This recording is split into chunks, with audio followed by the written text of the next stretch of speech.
Revilla Estrada. Ang katao ni Leo Revilla de Estrada. Ay mo katawon. Sige, dito. Ito lang yun, diretso eh. Ang unang pagtatagpo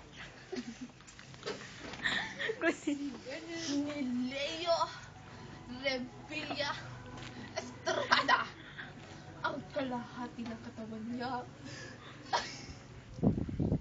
ay nanggaling kay Leo. Ang kalahati ay kay Revilla.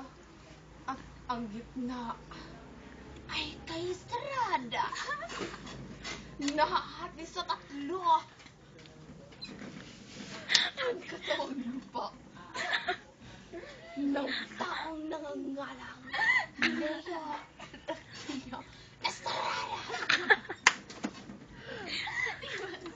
Itong gihimo ni mo ganina, uy. Itong gihimo ni mo ganina. Kalahati kay